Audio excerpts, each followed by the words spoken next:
Bismillahirrahmanirrahim.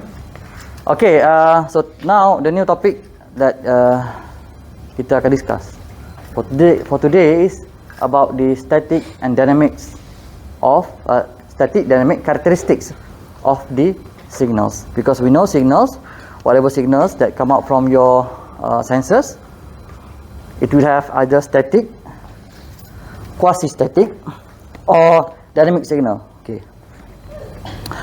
saya buka mask saya dulu. Pasal saya sound saya dan noise. Okay, when you look at the our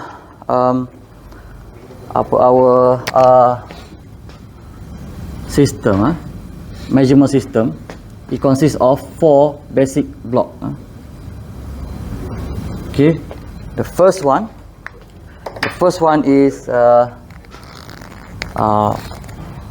sensors or sensor. Okay, this one is the signal conditioning. Okay, this one signal processing, and this one is display. Okay, so sensor, signal conditioning, signal processing, and display. And we are in this part. We're gonna complete our semester in this part. Okay, only this part, but we're gonna add a little bit when we talk about sensors. This one can about the 70%, this one and this one is 30% lah, people.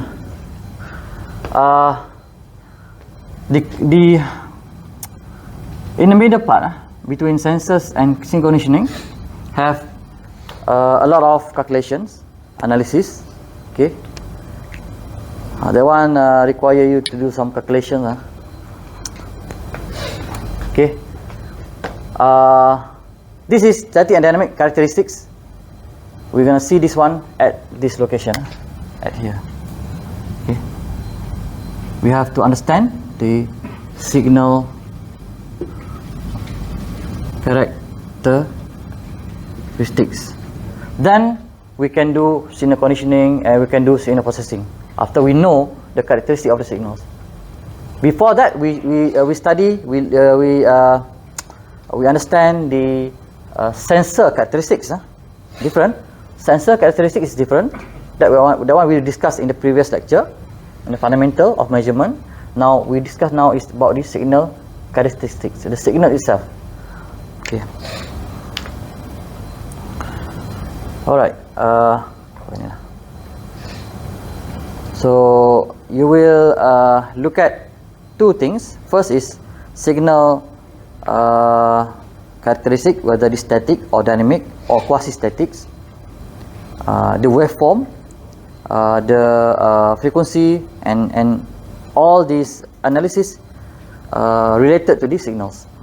And then the second one is the mathematical modeling and the measurement system response. This one I will touch not in details, but you have to know about this because it's important when you design later on, when you design the whole system.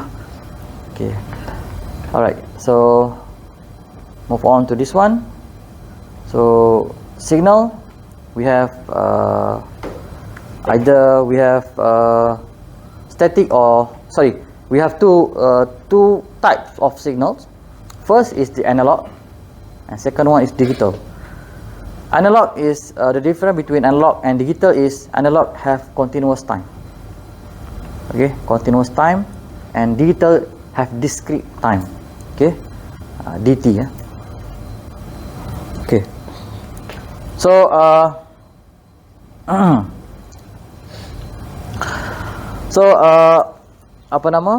if you look at this, you can see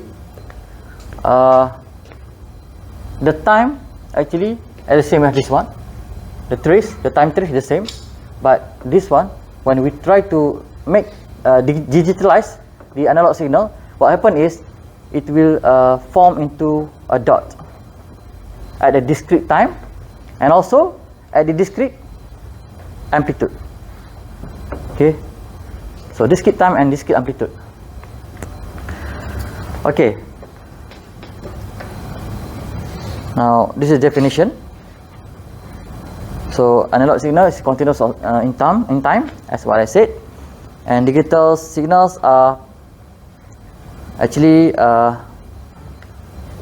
discrete in terms of time and discrete in terms of magnitude. So that is a digital signal. Okay, so most of the time we convert to digital signal because of we want the signal to communicate with the computer. Okay, because we know computer only works in digital form, digital signal.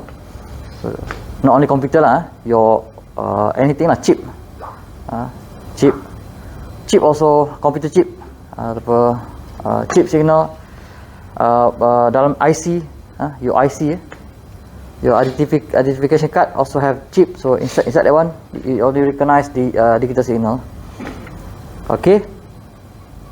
Now this one. Now the signal waveform. Okay, this is the wave. All signal, all information that's come out from any sensors, it is in terms of signals. Okay, in terms of signals, and it will appear in terms of waveform, either ramp signal, step signal, or sinusoidal signal, or if it is worse, it turn to be a non-deterministic variable like this one. It looks like random, but it's actually have pattern, so it's also a signal. So if static, then it's easy. Y equal to A naught. If you see from the equation, there is no T at the right side of the equation. No T. That means it's not related to the time. Okay. That's why static we call static signal. If quasi-static, there's static, quasi-static. If it is a signal, it is a measurement or a signal with slower rates of signal, which is it moves with time, but very slow, very slow. That's quasi-static. The dynamic, of course, is moved with time. For example, this one is of course this one is a dynamic signal. This one dynamic signal. In fact, step signal also sometimes become a dynamic signal. Okay. Step, ramp, pulse, it can be a dynamic signal. So, in general form, kalau static, y t equal to a naught, which is the constant value. And then if not only the constant, a naught can be fx, can be tx. No, not t. Can be pvx, whatever. As long as it have function of not in function of time. And then we have a simple periodic waveform. For example, this one is simple periodic waveform, and the second one is the complex periodic waveform. Simple periodic waveform have one like sine or cos. That one with simple periodic waveform. If complex, it consists of more waveforms. Okay. And then we have aperiodic waveforms like step, ramp, pulse. Okay. It actually for t is equal to 0, non-zero t, it a naught. Okay. For example, if ramp for t 0 in up to tf, the value kt. Other than that, 0. So it is a ramp type of signal, and we have a pulse signal. We have equation for that, and then for non-deterministic waveform, we can say that the general form is the same as that one, but this is a general form. It may be complex inside here. Okay. Alright. So two general form lah. Don't worry, we will go step by step. Maybe tomorrow we will discuss in detail how to do calculation in terms of up to the complex periodic waveform using Fourier analysis. Okay.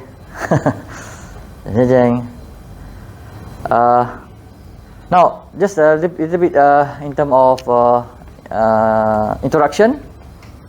We know the waveform, general form of the waveform. Now we see this is one of the analysis that we will do on the waveform itself. Say we have this is a analog signal. Okay, it fluctuates. Okay, with a continuous t from t1 to t2. Okay. For this case, it have offset a little bit, because we know it's offset because of it. It try to fluctuate. The zero line, it's move upwards a little bit. Okay, so that's one we say it have like offset. Okay. Okay. So the magnitude will be from here to top one, from here to the bottom one. To the magnitude lah. Okay. Okay. Magnitude for the wave.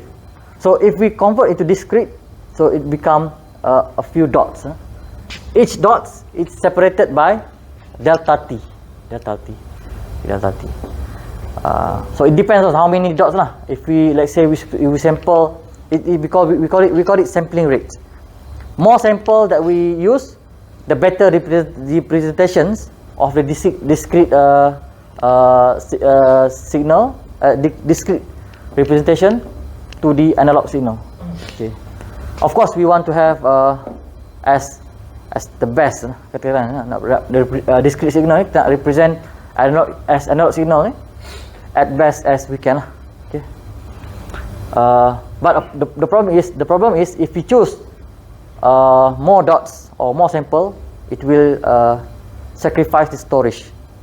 Okay. Because we know we use computer whatever.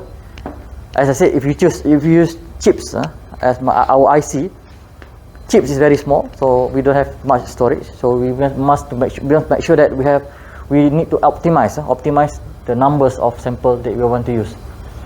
Okay, for that one is bias value is go upwards a little bit, but this one, the center line is the mean value of the dots. Of course, all the dots have its own magnitude, kan? So if we calculate the mean average, it will go at the center line. Okay. So basically, if this one totally a sinusoidal signal, the average will be 0. Okay. The mean value will be 0. Okay. All right. So now, of course, is if a sinusoidal or periodic signal or sine wave, for example, average will be 0. But that's why they implement RMS. RMS that can represent the how fluctuate the signal. Okay. If more RMS, the larger the RMS, shows that it have bigger fluctuation. Okay, fluctuation. If smaller fluctuation, it have smaller RMS. Okay. Right. Okay. So this is how to calculate the RMS in analog form, analog signal. This one is how to calculate the RMS for digital signal. All right. More explanations can be seen in the book. Saya buka book ni. Alright. In the page page 2, chapter 2.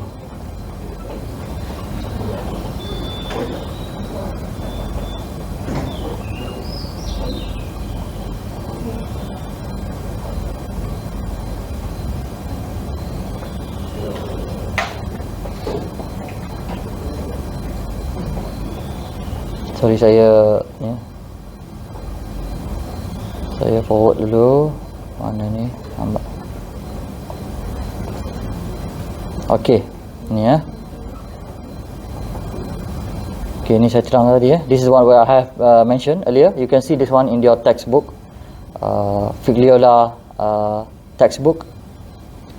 So more explanations can be seen in the text. So for signal analysis, as I mentioned, this is the we have the average value for the analog signal. So how to calculate the average value for the analog signal? By using these equations.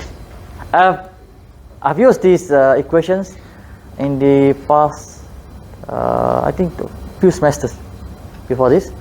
I give the value for YT. YT represent the graph. YT represent the graph, and to calculate the mean of the mean value, you have to use these equations. Okay, the integrations of the YT from T1 to T2 divide by DT for this one. It's basically a DT lah. Okay, and we have an example for this one later on in the textbook. For the analog signal also, the RMS is as what I shown in the slide lah. The same thing. This one. Okay. Okay. All right. That one for analog signal, and then for the discrete signal, the mean value can be given by this equation, and the RMS is given by these equations. Okay.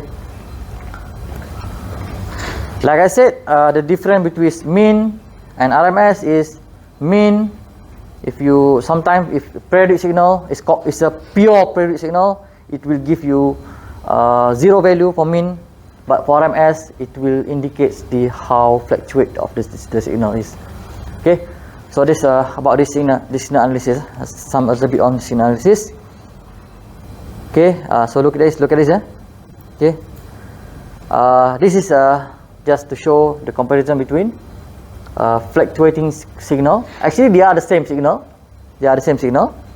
The first one is with the DC input.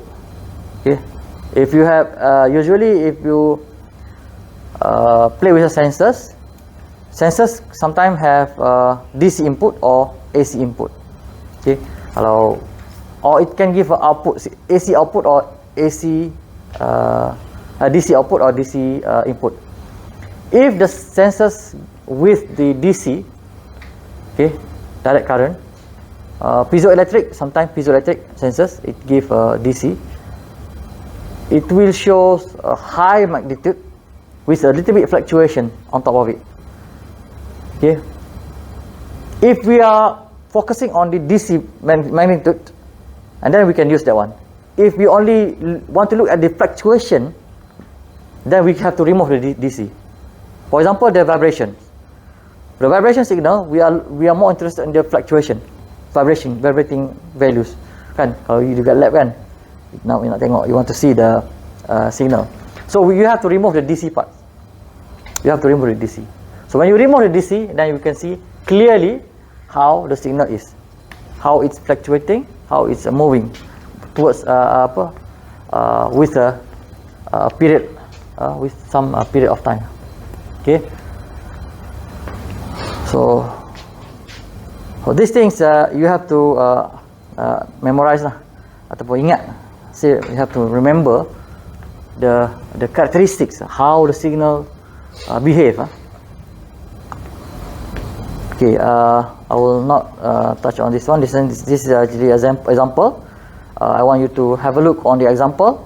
Okay, to calculate the average and also the RMS. Okay, look at this. Let's say you have a tan sin t signal equal to tan sin t. You can imagine that kalau you mungkin you tak berapa nak tengok lagi signal. Saya just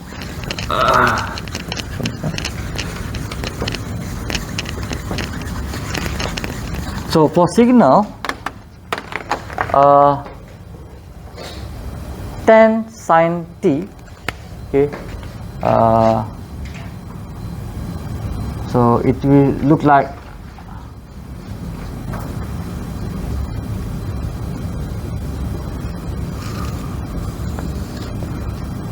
something like this, okay, sine signal. So the amplitude will be 10. So the t, so according to this one, the general equation is this one, a sine omega t, omega is equal to 2 pi f. So f equal to 2, omega for 2 pi. Okay, so for this one, what is omega? Is equal to 1. So what is the frequency? Okay, so awak 1 over 2 pi lah. So so the frequency is 1 over 2 pi. So t is 1 over f. So t equal to 2 pi. Okay, so t is time for 1 cycle. Okay, 1 cycle. Allah, si yang udah sana. Tak apa. Sorry. Macam mana? Tak apalah. Boleh nampak sikit dia. So 1 cycle. So this is actually 2 pi. Okay, 2 pi. So if you look at this signal, this kind of signal, if you calculate the average kan, for if let's say the equal to pi is half cycle, pi is half cycle. For half cycle signal, average akan ada value kan, we have value for half cycle. But if we take full cycle, the average value will be 0. Okay, 0. But for the RMS, if we calculate the RMS, okay, the value will be 50. 50 for half cycle. Okay, if you calculate for 2 cycle, also same value. Okay, cert 50, same value. So we have value for whatever. It doesn't matter how long the signal will be, as long as it have the same equation, it will give 50 lah. Cert 50. Cert 50. Okay, so that's one the difference between the average and RMS. This is very important. This one very interesting. Okay, signal amplitude and frequency. Okay, signal, it have its own frequency lah. Any signal, of course, this one have very specific signal. Frequency have like for the example here, the frequency is 1 over 2 pi. 1 over 2 pi. Okay. If we have a random signal, actually it's combination of a lot of frequency, a lot of signal. So every signal have its own frequency lah. For example, if we look at this one, a light beam, normal broadband lights. If you look at if you go through the prism, it will automatically separate it into rainbow colors. Okay, with a specific frequency for each colors. The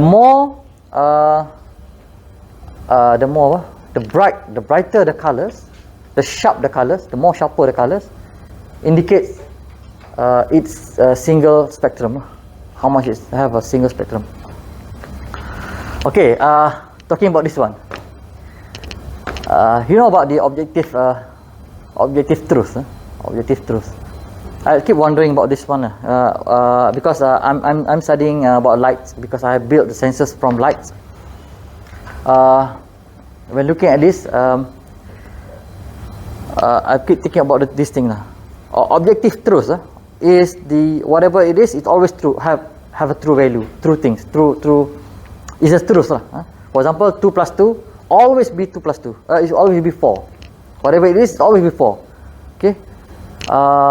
But if you're looking at something else, for example, political truth. According to one party, it have its own opinion. For them, this one is truth. If you ask a PKR in Malaysia, if you ask PKR, they will say that's the truth from their own view. And ask UMNO, so they have their own political truth. They have their own. But objective truth is whatever it is, it always be true. Okay. So in mathematics, they also have a different opinion on solving things.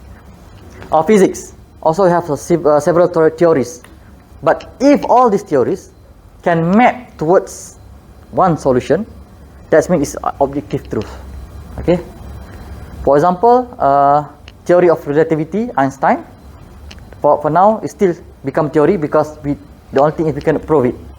But among all the experimentation done and all the supporting physics equations, all of them are actually moving towards the truth.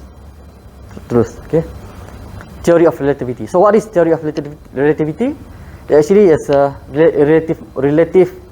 It's about time relativity lah. For example, if we have A, B. Saya padam .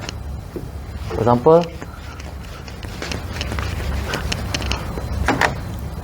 if you have A and B,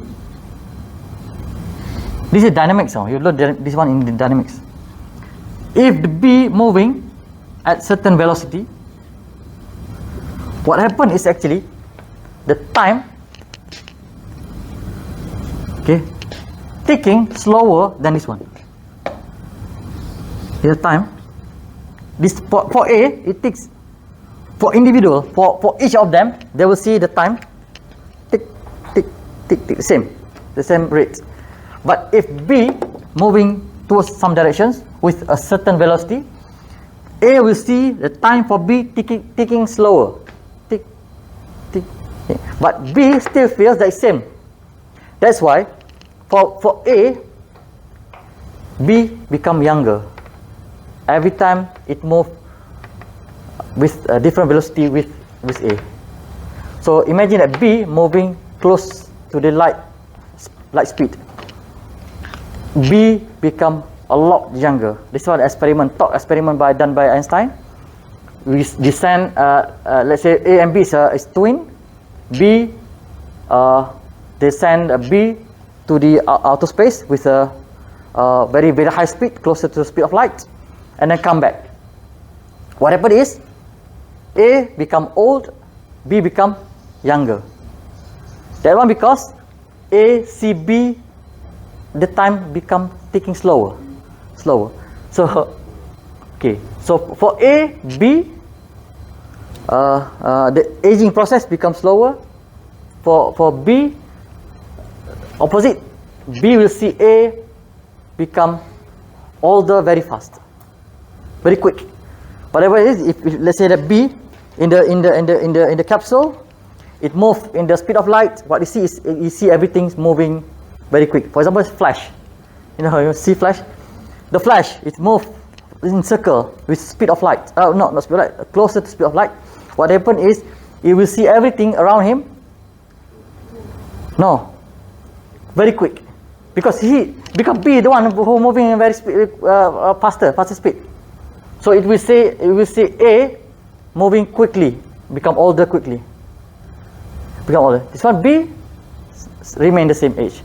So every time the flash use his speed, it's actually he stop the time for him.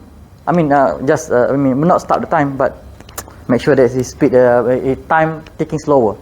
But imagine if B, that one if B moving closer to the light speed. But imagine if B move at the light speed. What happened? What happened? The time will stop. Now we come to the objective truth. What happens is, if time stops, what is materials with have speed of light? We cannot have a speed of light. Okay, the only thing that have speed of light is a massless particle. What is a massless particle? Apa tu massless particle? Particle will have no mass. Is a photon or a light itself. Photon particle, or muon particle, or if we get photon is easier. Whatever, when atom, inside the atom, okay, the electron kan dia ada orbit. When orbit move upwards, what happen is it release the energy in terms of light, which is the photon. That photon particle have no mass and it move at the speed of light. For photon, it will not experience time, because photon is massless and it moves at the speed of light. It will not experience time because it moves so fast. The time very slow for him until the time stop. So that happen is when you go to the black hole. You go to the black hole, it circle to the closer to the black hole, time stop. But for you, time still ticking. You still get older. But for those who see you, it will see you not moving. So that's happened to the photon. So what else? So from this physics example, we can say that anything that have light nature, photon, don't experience time. For them, it is eternal. What else is based off light? Think about it. We are based on, kalau ikut Islam, kita based on tanah liat. What else is based on light? And it is actually eternal. That come to the one belief that objective truth, from the physics theory, from the religious theory, you will find that it pointing to the same truth. What else is don't have time? Okay, now we go to the periodic signal. Periodic signal. This is come to the yang ni lah for this part. Okay, saya move quickly. This mathematical modeling. Okay, so mathematical modeling tinggi sangat. So for mathematical modeling, this one we'll go further later on on Thursday. Okay, see, you have input signal, whatever input signal, we have initial conditions that's given to the system, and we have output YT. What we measure is the output. Okay, but from the input and the given initial condition, we actually can predict the output. Okay, we have mathematics for that. We can predict the output. Then we measure lah. Either so if we predict well the equations here, suppose that the output will be the same as what we measure. The same as the Einstein theory lah. Einstein form a mathematicals here.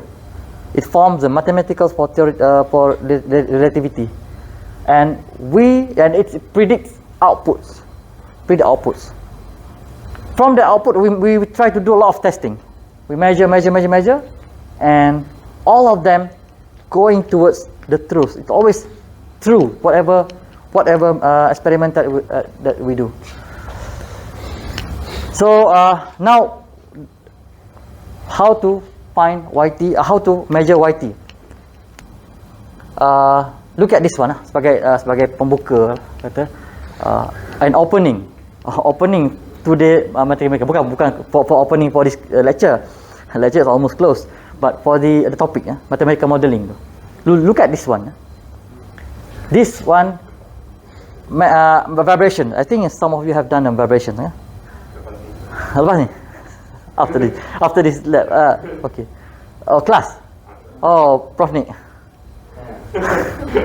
My lecturer. My mentor, my PA.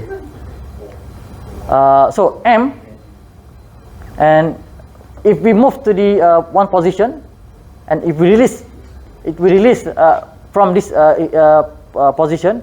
Oh, sorry. This is actually a mass, and then when we release from any base, it will stay at the equilibrium position, whereby it stays at that position. If we give initial force, or we pull it, okay, when we pull, actually we're giving the energy to the spring, and we try to retract. So it will have vibrations. So that motion is given by the velocity, the combination of velocity and accelerations, and also the mass m. These combinations of that moving, okay, will give the equations this one. Saya ni you akan belajar lah. You will learn this one. Sorry, mana? This. It will give that equations. You will learn this one in the class. I think you have done. You have learned. You have learned this one. So our task is to prove your equations that you do in your vibration class, to prove by measuring the y. The one that you in the lab, you're looking for the y, yt. Okay. So now sensors subject will be